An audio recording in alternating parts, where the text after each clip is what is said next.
The wind was bitter that night, the kind that blew through your bones regardless of your uniform. Rookie Officer Daniel Reyes tugged his collar higher and adjusted his grip on the steering wheel. It was his second solo patrol since finishing training in a mid-sized Virginia town not far from D.C., and he still wasn't used to the silence of the night. As he cruised down a dim stretch of rural highway, his headlights caught a sputtering sedan up ahead. It swerved slightly across the white line, then corrected itself. The taillight on the left side was broken. "Looks like a good stop," Daniel muttered, flipping on his red and blue lights. The sedan hesitated, then pulled over slowly, gravel crunching beneath its tires. Daniel parked behind it, took a breath and stepped out. Every move was textbook, hand near his belt, flashlight angled downward, eyes alert. His heart pounded, but his training kept him steady. Inside the vehicle sat an elderly black man in the driver's seat. His hands were already on the wheel. Next to him, barely visible in the shadows, was a sharply dressed older gentleman in a dark suit. Neither spoke as Daniel approached. "Good evening, sir," Daniel said, voice firm but polite. "Do you know why I pulled you over?" The driver gave a slow nod. "Tail lights out." "I'm aware. I'll need to see your license and registration." The man reached slowly for the glove compartment, clearly cautious. Daniel noticed the suit in the passenger seat hadn't moved, hadn't even blinked. The presence was still, calm but commanding. Daniel couldn't explain why it made him uneasy. The driver handed him the documents. Charles M.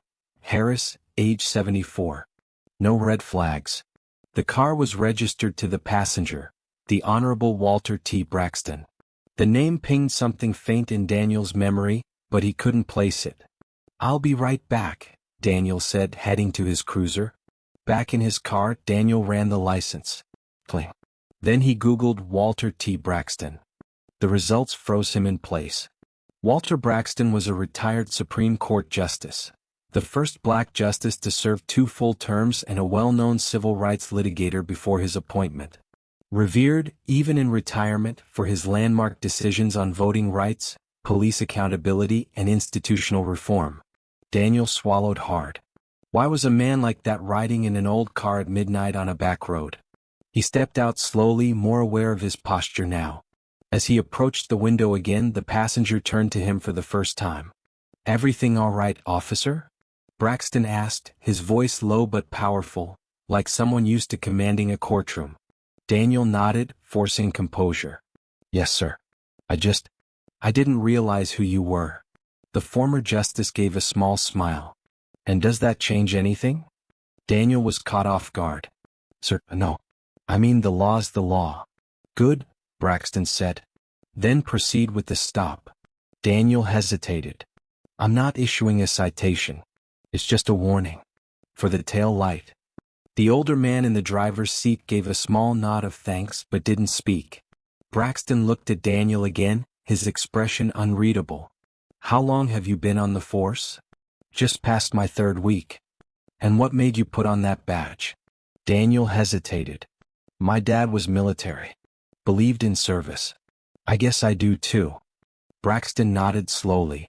"Then let me ask you something else, Officer Reyes. What does justice look like at midnight on a quiet road when no one's watching?" Daniel felt his breath catch. The question wasn't confrontational, just heavy. Waited. "I think it looks like respect. And restraint. Maybe listening more than talking." Braxton smiled faintly. "Good answer." Daniel gathered the courage to ask, "Sir, if I may, why are you riding out here so late?" "In this car?" Braxton looked at the driver, then back. "Charles and I go back nearly 50 years. He drove me across Alabama in 1964 during the Freedom Summer. He protected me then. Tonight I return the favor, a quiet ride from the hospital. His wife just passed." Daniel's heart ached a little. "I'm sorry for your loss, sir." Charles finally spoke again, voice raspy with age. "She hated highways. Always said they were too fast for reflection. So I take the back roads." Braxton added, "We figured it was the kind of journey that didn't need flashing lights. But here we are."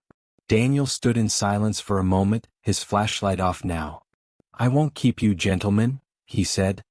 Thank you for your patience. As he turned to leave, Braxton called out, "Race." He stopped. "You'll be tested again." When the badge and the pressure pushed back. "Remember, it's not who's watching, it's who you choose to be when no one is." Daniel nodded, unable to say anything but, "Yes, sir."